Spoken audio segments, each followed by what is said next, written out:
But sky every morning,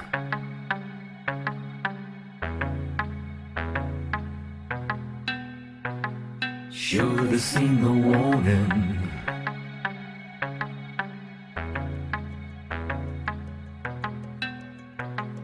Captain to the seamen, man your battle stations. Poseidon's on a mission, about to turn it up to 11.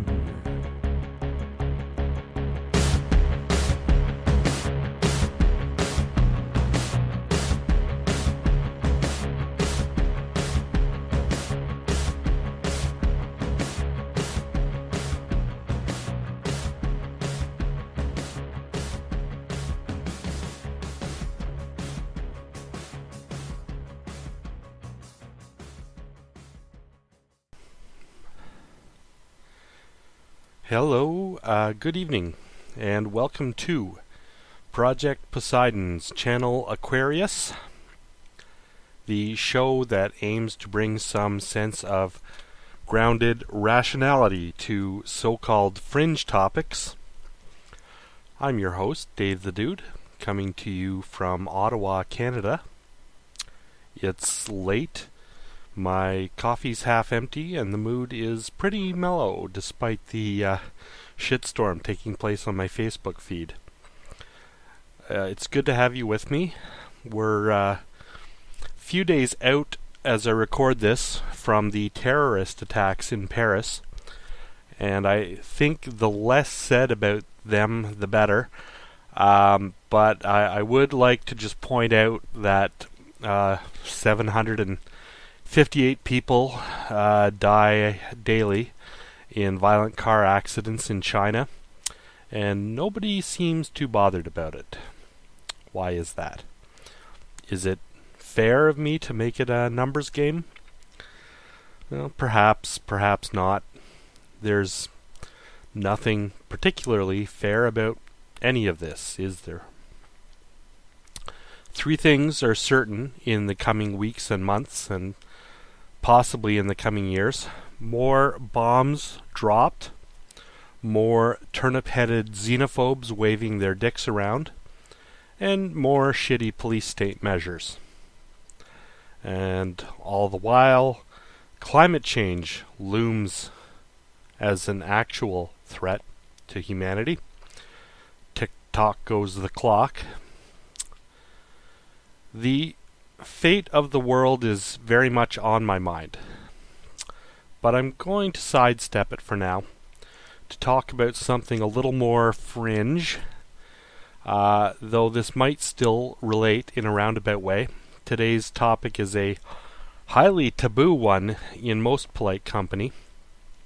Today I'm going to talk about UFOs. That I can do so without embarrassment is no small feat for me. For the longest time, I was of the opinion that all right-thinking people understood that UFOs were tabloid rubbish, the stuff of overactive imaginations, stories told by attention seekers, or people of poor judgment unable to distinguish fact from fantasy. I learned to lump the subject matter of UFOs in with that of Atlantis, conspiracy theories, Kirlian photography, and other such rubbish that right-thinking people should pay no attention to.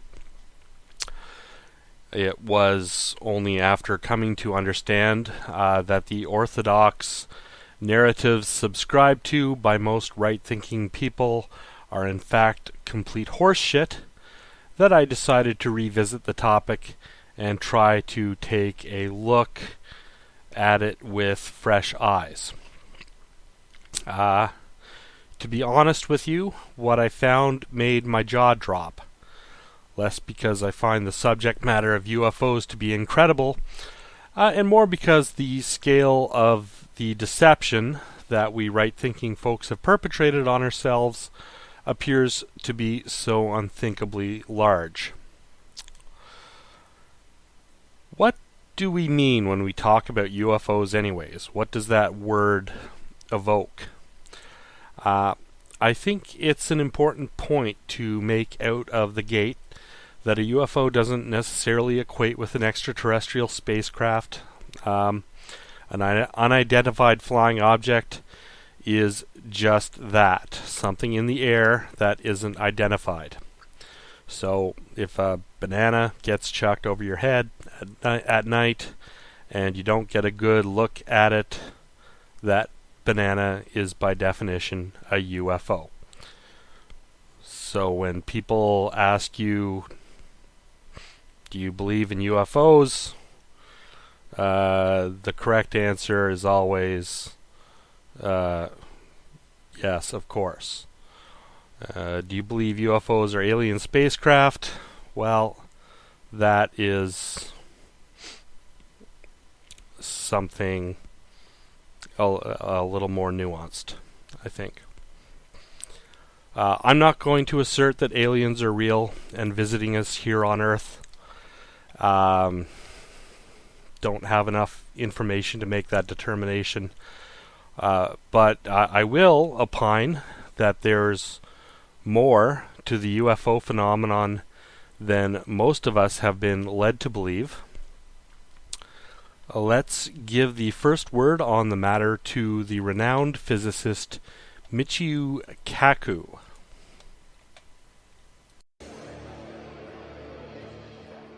All right, UFO believers, listen up. You may well be vindicated. We are back with an out-of-this-world town square and a new book out later this week. Government officials, pilots, and scientists going on the record about their own close encounters. Michio Kaku, professor of physics at CUNY University and host of Sci-Fi Science on the Science Channel, got to read the book early, and he joins us with a review. Quite simply, Professor, do unidentified flying objects without question exist? 95% of all UFO sightings can be immediately identified as the planet Venus, weather balloons, weather anomalies, swamp gas, you name it, we've got it nailed. It's the 5% that give you the willies. 5% remain totally unexplained. And you're saying to 5% unexplained to the point where they are legitimately an unidentified flying object. And we're talking about generals. We're talking about Air Force pilots. We're talking about governors of states that claim that, hey, this is beyond our understanding of the laws of physics. Can I have an unidentified flying object that is not necessarily from some other place? It's possible, but we've looked at all the alternatives. These are multiple sightings by multiple modes. In other words, pilots, eyewitnesses, radar, visual sightings. These are very hard to dismiss, the handful of sightings. One over Alaska, another over Belgium, another over Iran. The handful of things that still cannot be explained defy known laws of physics. So then, by that definition, does this confirm the existence of life on other planets, in your opinion? I wouldn't go that far. We need alien DNA or an alien chip. That would nail it to the wall right there. We don't have that. We don't have the smoking gun. But this book is as close as you're going to get to the smoking gun. We're talking about senior military officials who were involved in the investigations of these incidents saying we are clueless. If you were to look at those who argue, well, hang on, there's no way that they could get here from some other planet, that the technology doesn't exist, the stars are too far away, you rebut that sort of thinking with what?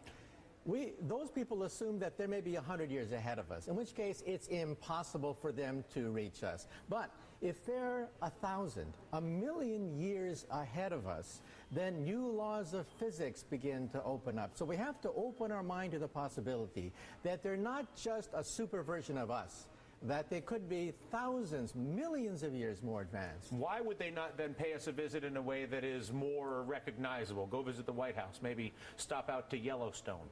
My point of view is if you're walking on a country road in St. Anthill, do you go down to the ants and say, I bring you trinkets, I bring you beads, I give you nuclear energy, or perhaps maybe you step on a few of them? If they're that advanced, maybe they simply are not that interested in us. All right. Listen, Professor, it is an absolute pleasure. If we have any strange sightings, at least now I know who to call.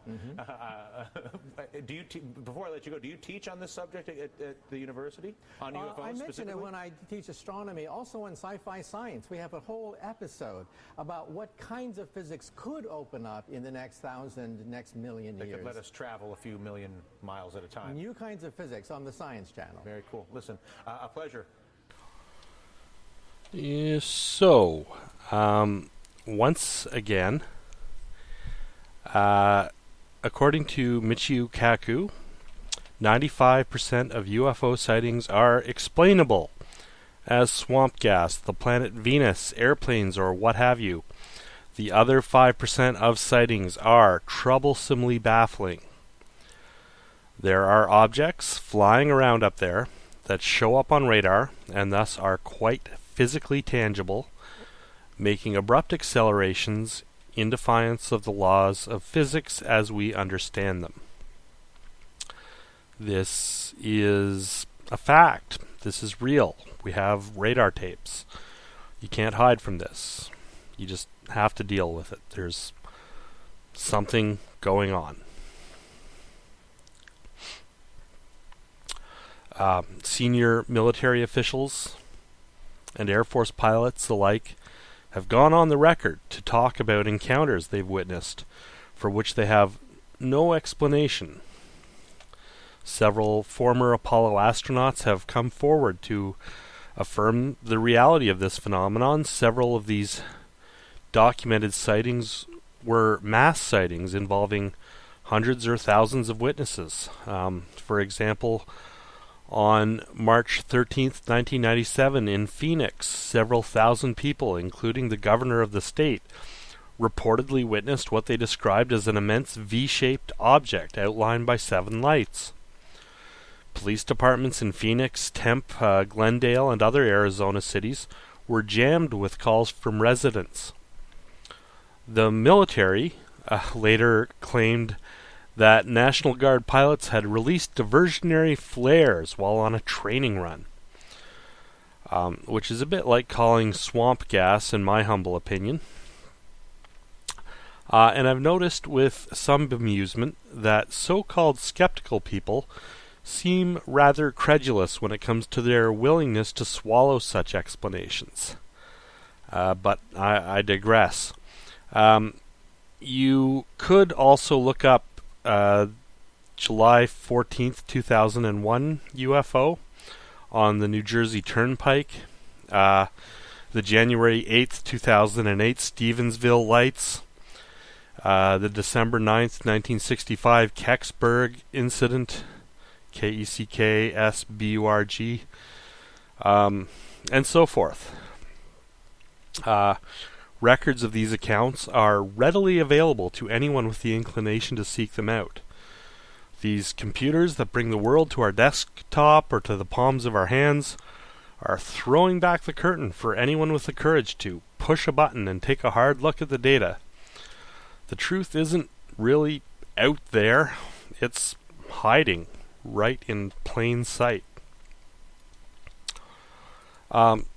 Just for example, look up Project Blue Book on Wikipedia. It was one of a series of studies of UFOs conducted by the USAF back in 1952. Its goals were to analyze UFO-related data scientifically and to determine if UFOs were a threat to national security. It ran until 1968, collecting and analyzing thousands of UFO reports. It was shut down when the Condon Committee produced a report saying that the UFO phenomenon was wholly unremarkable. A precursor to Project Blue Book, called Project Sign, had issued an intelligence estimate concluding that the flying saucers were real craft, were not made by either the Russians or US, and were likely extraterrestrial in origin. This estimate was forwarded to the Pentagon, but subsequently ordered destroyed by a General Hoyt Vandenberg, USAF Chief of Staff, citing a lack of physical proof.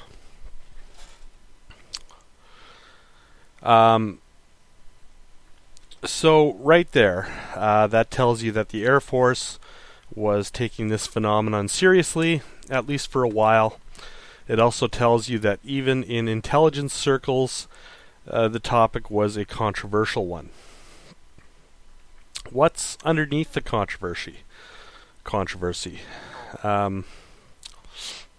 What could it all mean? What's left when you put the pieces of all these reports together? Nobody seems able to agree, but several fairly prominent citizens have advanced theories that merit consideration, if only because of the reputation of the people espousing them. Let's begin with Gordon Cooper. Gordon Cooper was an American aerospace engineer, test pilot, United States Air Force pilot, and one of the 7 original astronauts in Project Mercury, the first manned space program of the United States. Cooper piloted the longest and final Mercury space flight in 1963. He was the first American to sleep in space during that 34-hour mission, and was the last American to be launched alone to conduct an entirely solo orbital mission. In 1965, Cooper flew as command pilot of Gemini 5. In his post-NASA career, Cooper became known as an outspoken believer in UFOs and charged that the government was covering up its knowledge of extraterrestrial activity. In his testimony, he recounted how he had observed UFOs flying in the same formation as his fighter group over the skies of Germany. These UFOs made maneuvers that could not be done by conventional fighters. He felt they must have been under intelligent control to communicate with one another due to the type of maneuvers they were mimicking. He said, "These objects kept coming over, flying in the same kind of formation that we fly in our fighters while we were flying in Germany. We were flying F-86s. They would come over and do the same maneuvers that we made, except every once in a while one of them would go zip and make a maneuver that you can't do in a conventional fighter. I believe that these extraterrestrial vehicles and their crews are visiting this planet from other planets, which obviously are a little more technically advanced than we are here on Earth," he told a United Nations panel in 1985. He goes on, he says, "I feel that we need to have a top-level coordinated program to scientifically collect and analyze data from all over the Earth concerning any type of encounter, and to determine how best to interface with these visitors in a friendly fashion." He adds, "For many years I have lived with a secret, in a secrecy imposed on all specialists and astronauts. I can now reveal that every day in the USA, our radar instruments capture objects of form and composition unknown to us." Edgar Mitchell is an American former naval officer and aviator, test pilot, aeronautical engineer, and NASA astronaut also. As the lunar module pilot of Apollo 14, he spent 9 hours working on the walking on the lunar surface in the Framoro Highlands region, making him the 6th person to walk on the moon. He claims aliens are real and walking among us. He claims to have known people involved in the cover-up of the famous Roswell, New Mexico crash, having grown up near there.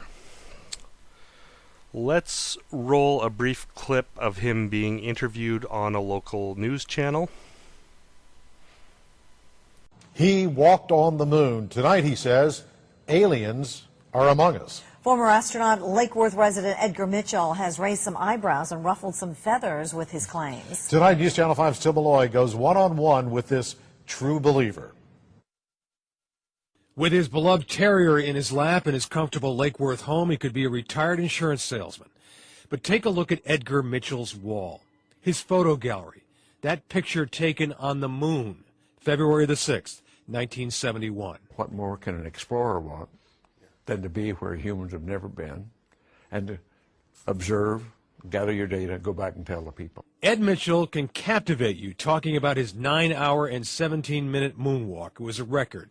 But there's something else he'd like you to know. I don't know how many or where or how they're doing it, but They've been observing us and here for quite some time, and we see these craft all the time. Ed Mitchell is a straight talker and a true believer that we are not alone. I believe what I'm saying, and I cite the evidence that I know. He says that the government he served in the military and as an astronaut is perpetuating cover-ups of alien sightings, going all the way back to the legendary 1947 Roswell incident, an alleged alien spacecraft crash where remains were allegedly recovered. The reason for the denial was, number one, they didn't know if these were hostile and could we protect ourselves from them. Didn't want the Soviets to know, so they devised to lie about it and cover it up. Mitchell is unbothered by critics who think the guy with the right stuff has taken a wrong turn. He has no doubt there are alien craft observing Earth right now, and many more out there looking for us. How many civilizations could there be, or do you believe there are out there? Billions. We got billions and billions of stars in a galaxy, and billions of galaxies, and it doesn't take but a few planets around a few stars to have quite a few civilizations. Dr. Mitchell is one of only 12 people who have walked on the moon. He says he has never personally seen an alien, but believes the people who say they have.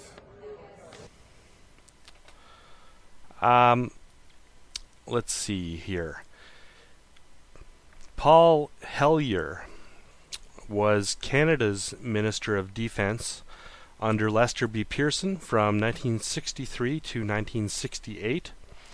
As Minister of Defence, he oversaw the drastic and controversial integration and unification of the Royal Canadian Navy, Canadian Army, and the Royal Canadian Air Force into a single organization, the Canadian Forces. Under Pierre Trudeau, he served as Transport Minister and was Senior Minister in the Cabinet, a position similar to the current position of Deputy Prime Minister. Here's what he had to say. Decades ago, visitors from other planets warned us about the direction we were heading and offered to help. Instead, some of us interpreted their visits as a threat and decided to shoot first and ask questions after. Trillions of dollars have been spent on black projects, which both Congress and the Commander-in-Chief have deliberately been kept in the dark about.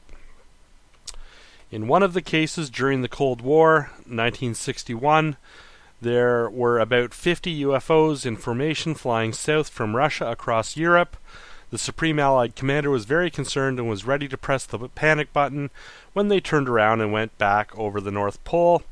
They decided to do an investigation, and they investigated for 3 years, and they decided that with absolute certainty there were 4 different species, at least, that have been visiting this planet for thousands of years.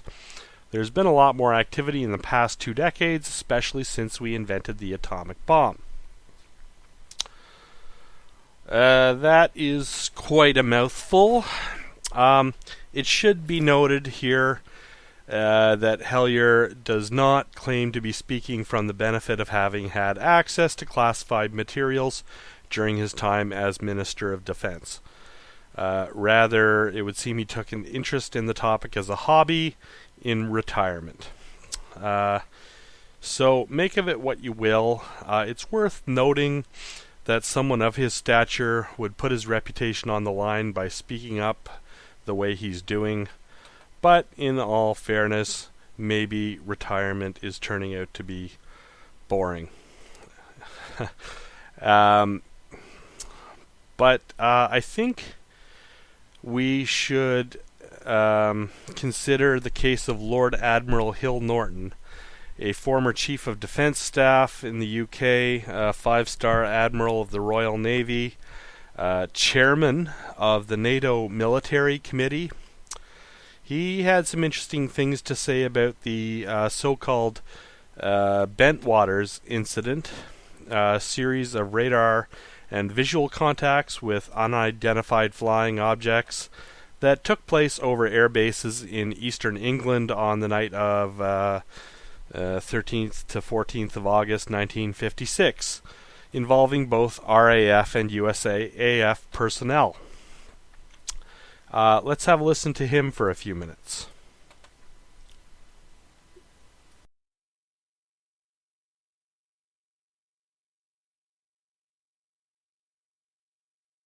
It seems to me that the Bentwaters incident is a classic case where an apparent intrusion into our airspace, and indeed a landing in our country, was witnessed by serious-minded people in the military, responsible people doing a responsible job.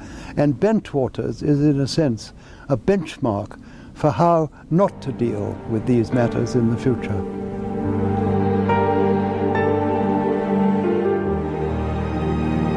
I know a good bit about the Bentwaters incident, and I've read half a dozen books. I've interviewed a number of the people who took part in it. And what I have decided, after careful thought, and I have said it in public more than once before, there are only two explanations for what happened that night in Suffolk.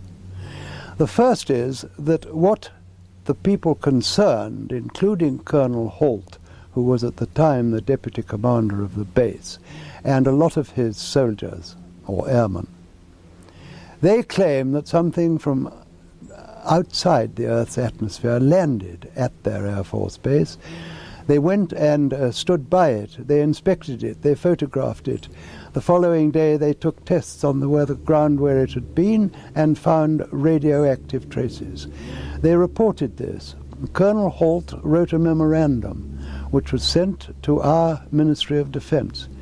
He has appeared on British television at least once, to my knowledge, possibly more often, in which he has repeated, effectively, what he said in that memorandum. And what he said is what I have just described. That is one explanation, that it actually happened, as Colonel Holt reported. The other explanation is that it didn't. And in that case, one is bound to assume that Colonel Holt and all his men were hallucinating. My position is perfectly clear. Either of those explanations is of the utmost defence interest. It has been reported and claimed, and I myself have raised it with ministers at the Defence Ministry in this country, who deny that anything they have been informed is of defence interest. Surely, to any sensible person, either of those explanations must be, cannot fail to be, of defence interest. That the colonel of an American Air Force base in Suffolk and his merry men are hallucinating when there are nuclear-armed aircraft on the base must be of defence interest. If indeed what he says took place did take place, and why on earth should he make it up, then surely the entry of a vehicle from outer space, certainly not man-made, to a defence base in this country also cannot fail to be of defence interest. And it simply isn't any good, ministers, and the Ministry of Defence in particular, saying that nothing that took place that December night in Suffolk is of defence interest. It simply isn't true. Since my name has become connected with UFO matters in quite a big way in this country, and in one or two other countries too, I have frequently been asked why a person of my background, a former chief of the defence staff, a former chairman of the NATO military committee, why I think there is a cover-up, or what the reasons may be for governments wishing to cover up the facts about UFOs. And a number of explanations have often been put forward, of which the most frequent and perhaps the most plausible is that the governments concerned, which are primarily that of the United States and that of my own country, believe that if they told the truth, which is that there are objects in our atmosphere which are technically miles in advance of anything that we can deploy, that we have no means of stopping them coming here, and that we have no defence against them should they be hostile, that, I believe, is because governments fear that if they did disclose those facts, people would panic. People would rush about, jam the switchboard like they did on that famous day in New York when there was a spoof, Martians have landed. People will go mad and they'll jump up and down. I don't believe that at all. I've said so in print. I've said it in the foreword I wrote to one of Timothy Good's books. I do not believe that people today, in the 21st century, are going to panic at that sort of information. After all, they have put up with the introduction of nuclear weapons, the destruction of 2 Japanese cities 50 years ago. They not put up with, it's the wrong word, they take as a matter of course that we can land vehicles on Mars. They land to the precise instant forecast years before, vehicles on distant planets. Why should they panic? They're much more interested in this country in doing the pools or the lottery. They shrug their shoulders and take it as a matter of course. Anyway, they don't trust politicians, in my experience. So I believe that that is the most likely explanation. There are, of course, others, but I think I'll have to settle for that. What I'd like to say is that there is a serious possibility that we are being visited and have been visited for many years by people from outer space, from other civilizations. That it behoves us, in case some of these people in the future or now should turn hostile, to find out who they are, where they come from, and what they want. This should be the subject of rigorous scientific investigation and not the subject of rubbishing by tabloid newspapers. I think the astute observer will walk away from hearing this testimony with the distinct impression that something is funny if an incident like Bent Waters can be said to be of no defense interest. Either alien spacecraft are landing here, or mass hallucinations are affecting the personnel of a missile base. The assertion being made that this is of no defense interest should raise eyebrows. Now, don't shrug this off. Pay attention. People's and governments' response to the UFO issue is almost more important than the issue itself. Next, I want to give a shout out to Senator Barry Goldwater. He was the chairman of the Senate Intelligence Committee in the United States, and he had this to say.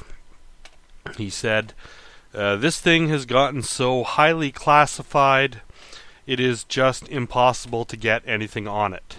I have no idea who controls the flow of need to know, because frankly I was told in such an emphatic way that it was none of my business, that I've never tried to make it to be my business since.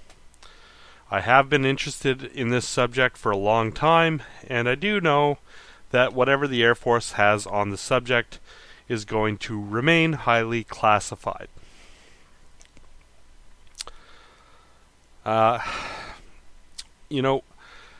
There's so much more. This is the tip of the iceberg. I tried to dig up a few interesting examples of high-profile people with interesting perspectives.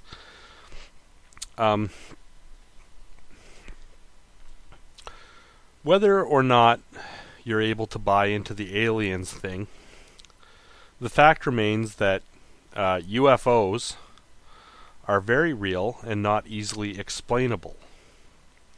I mean, the phenomenon is just, it's solid, okay? So I maintain that the reason most of us remain obtusely ignorant of this phenomenon is cognitive dissonance. Very firm beliefs about ourselves and our place in the order of things have been inculcated in us, and seriously considering the reality of UFOs is just highly disorienting and disturbing for most people. There's also a taboo associated with taking an interest in this topic.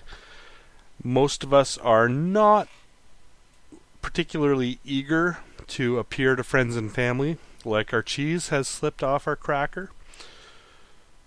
So even those of us who maybe do have an interest in the topic are prone to keep it quiet for the most part.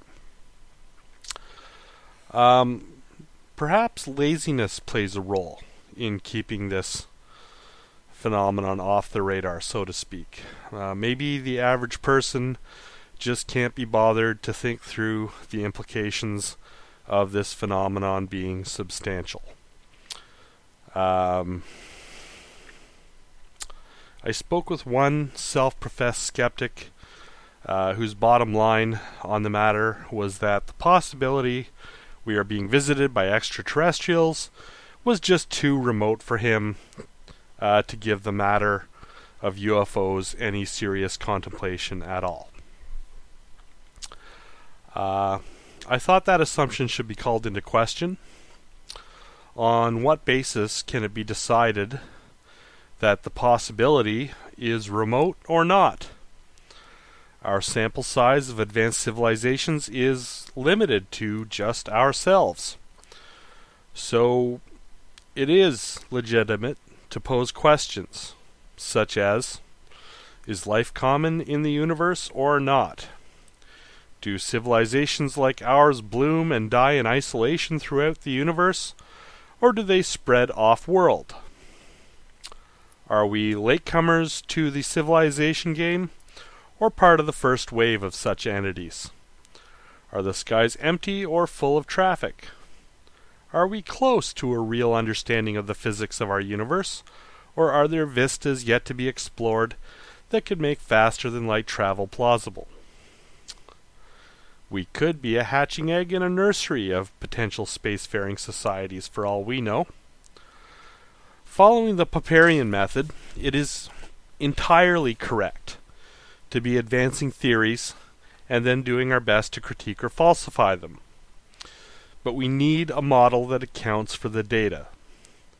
The data shows that there are objects out there that defy explanation.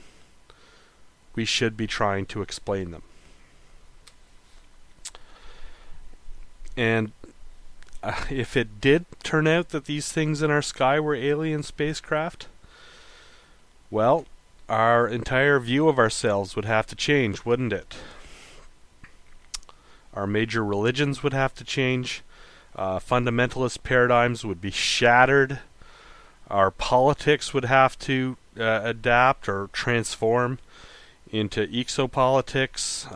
Our scientists would have to admit there are aspects of physics of which we are completely ignorant. Hell, figuring out how these things are being powered might solve our energy crisis. And given that Earth's masters are currently kneeling before the altar of the petrodollar, that might give you some hint as to why the topic has been systematically sidelined into a joke. Getting off the petrodollar, come on. That is revolutionary talk, isn't it? So, am I saying the government is in on it? Well, I won't make an assertion one way or the other, but I have suspicions. Those who opine that the government is no good at keeping secrets are kidding themselves, I think. In discussing conspiracy theories in previous shows, my go-to example has been the Manhattan Project, where you had over 100,000 people involved in a conspiracy of sorts to keep a lid on what they were doing for 6 years. I would also refer you to the JFK assassination for an example of how easy it is to lie to the public and have the public go along with it, despite the story you tell being outrageous bullshit. It is just not that hard to keep secrets, honestly, especially if you understand how cognitive dissonance works. You just condition people appropriately, and the secrets keep themselves. One, might very well be of the opinion that this topic, the UFO topic, is either entirely bullshit, or it's the topic of topics, the most important thing we could possibly be discussing and paying attention to. Now, it's clearly not entirely bullshit. Again, we have radar tapes. There's something going on up there. We don't know what. Not entirely bullshit. So, where does that leave us? And yet nobody's really talking about this at all, except occasionally in guilty whispers or on crackpot conspiracy boards in the armpit of the internet. So, at the risk of repeating myself, I will opine once again that the UFO phenomenon is almost less startling than the phenomenon of people's reaction to it. It's hard to believe once you get into this stuff how obvious it is if you just look at the information that there's something funny going on, and still the topic remains intractable. The subject of ridicule by hard-headed sops who think of themselves as skeptics and rationalists, and the subject of wild speculation by certifiable crackheads who want desperately to believe that Narnia is real. It is the ultimate hiding in plain sight issue, especially in a day and age where the world can be brought to your desktop at the push of a button, but it requires sharp discernment and rigorous intellectual agnosticism to avoid stepping into the piles of bullshit under which the gems of genuine discovery lay. And trust me when I say I've had to scrape a lot of bullshit off my own shoes. I'm not perfect. When I make a mistake, I forgive myself, because if the news was doing its job, I wouldn't have to take matters into my own hands.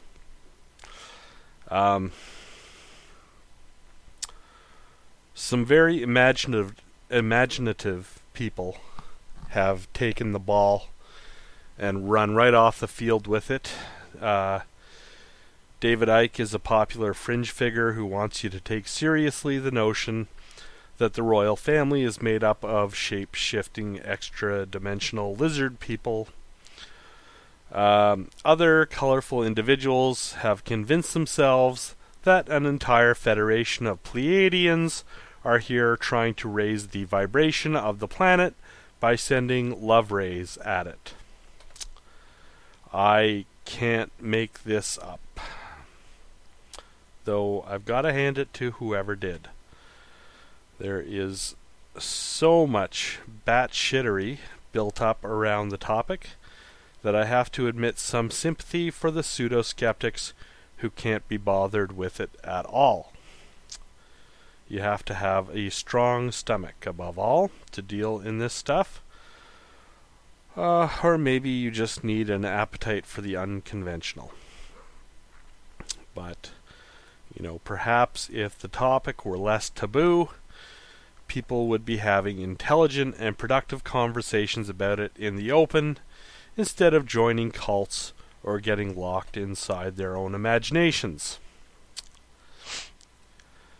There is some hope that this topic will one day make its way out of the fringe no man's land of the collective psyche to which it has seemingly been banished. Take this, for instance. An article published on the website IFL Science is titled Unexplainable UFO Phenomena to be Scientifically Analyzed in New Project. It reads as follows. An international team is trying to create a systematic and rigorous approach to studying unexplained aerial phenomena, commonly known as UFOs. The non-profit organization is called UFO Detection and Tracking, or UFO Data, and it seeks to construct a large network of surveillance stations to monitor the skies 24/7 using optical and infrared cameras, sound and ultrasound detectors, weather stations, Geiger counters, and magnetometers. We are going to use astrophysical methodology in order to carry out research on light anomalies appearing in our atmosphere, where we expect to obtain an optimum signal-to-noise ratio due to the predictably high luminosity of the phenomenon and its relative closeness to the observer, said astrophysicist Massimo Teodorani, a member of the UFO data science team, in a statement. In such a way, with precise numbers in our hands, we are in a condition to select very carefully truly anomalous cases from cases that can be explained by prosaic causes. Aerial anomalies almost always have a very mundane explanation behind them. Planets, stars, meteors, weather balloons, planes, and atmospheric events are often responsible for what might appear mysterious at first. However, the team planned to focus on those events that are less easy to scientifically explain and show what they could be. A scientific approach of this type would provide a rational answer to various UFO phenomena, as well as potentially delivering a large amount of data regarding our atmosphere. It could also provide data on rare and unusual atmospheric episodes such as ball lightning. The last few years have seen a dramatic change in how UFOs are reported. The availability of smartphones and image manipulation software has seemingly increased the number of fake reports from fame seekers, with many videos purporting to show extraterrestrial phenomena easily dismissed as fabricated on closer inspection. It has become clear that any breakthrough in our understanding of the UFO phenomenon will require a break from the past, added Mark Rodiger, leader of the project.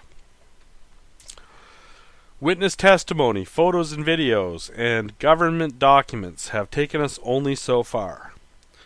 Instead, we need to record and study UFOs directly, as other sciences do with their own specific objects.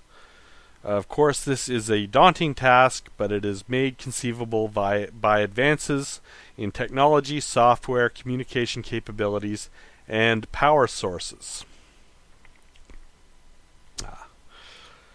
So that's the article. I think it's significant that there are some astrophysicists getting serious about trying to collect data on what these things are. But I'm not holding my breath, and I'll tell you why. Even if they did get some good, hard data that challenges us to look at things in a new way, they face a challenge, I think, in getting the information out to the public. First of all, bonehead pseudo-skeptics whose opinions inevitably get conflated with scientific reasoning will blither in defense of the existing paradigm, just like they do when confronted with psi research. Cognitive dissonance will keep it down. Good old cognitive dissonance. And then, for reasons already mentioned, there's the problem of governments and corporations whose interests might be threatened by any disclosure. Just have to look at how well the climate change discussion has gone, despite the wealth of good science being done in support of the anthropogenic climate change model. I am convinced that the only rational conclusion one can really come to after looking into this material closely is that reality is indeed disturbing and confusing. Some UFO researchers who really sunk their teeth into this stuff have lost their minds or come away convinced that the universe is entirely a noumenal illusion and that there are eighth-dimensional alien entities under the bed. It's almost like they are barnacles on the side of a whale trying to make out the shape of the whale, and then the whale breaches and they get a first glimpse of the sky and try to relate it back to the rest of us.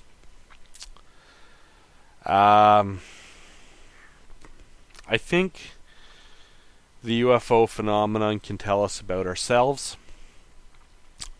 We respond to it, each according to our beliefs. For the most part, we try to make it fit with our religion, or fit with our cosmology, or fit with whatever other story we hold that's important to us. And maybe, just maybe that's the challenge. The riddle, if you will, that's being posed to us. Can we hold our stories lightly enough that they don't get in the way when we come face to face with the unexplainable? Are our psyches strong enough to survive a challenge to our core belief systems? If there's a knock at the door, will we answer? If aliens land on the lawn of the White House tomorrow, will Psychop's debunking squad be setting themselves on fire alongside religious fundamentalists and white-robed cultists seeking to mind meld with an asteroid? These are all good questions, I think.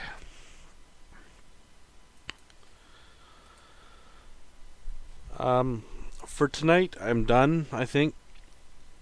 My coffee's empty. I'm about ready for bed. Thanks for spending this time with me.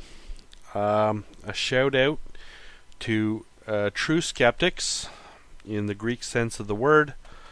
You sworn enemies of dogmatism of all kinds.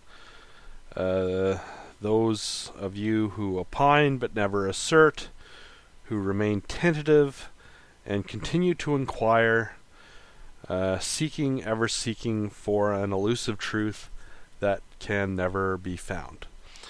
Remember to keep an open mind, but not so open that your brain falls on the floor. I will hope to see you all on the other side. Good night for now. Good night.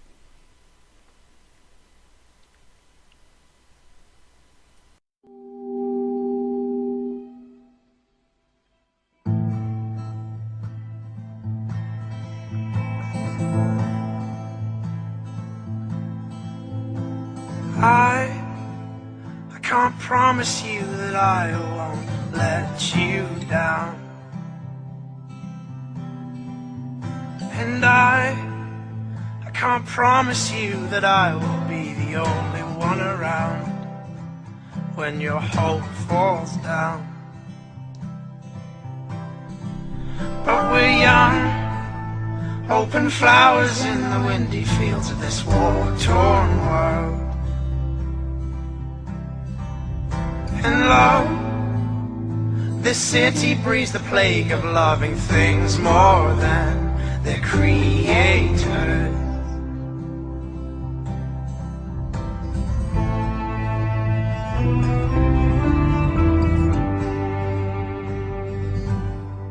I ran away.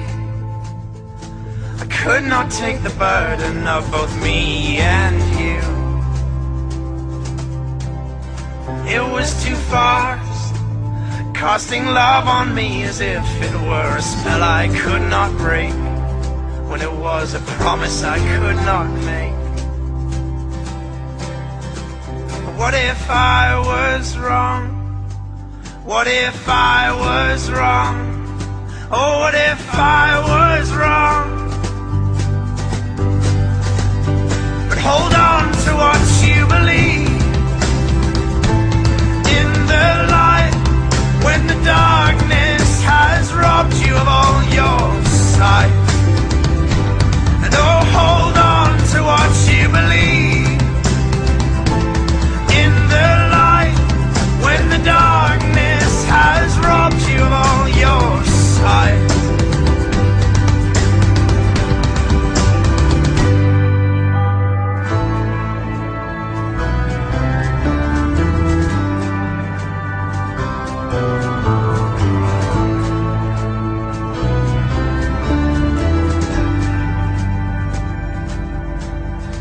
Now this land means less and less to me without you breathing through its trees. At every turn, The water runs away from me and the halo disappears. I'm not whole when you're not near. So what if I was wrong? What if I was wrong? Oh, what if I was wrong? But hold on to what you believe. In the light, when the darkness has robbed you of all your sight. And oh, hold on to what you believe. In the light, when the darkness has robbed you of all your sight.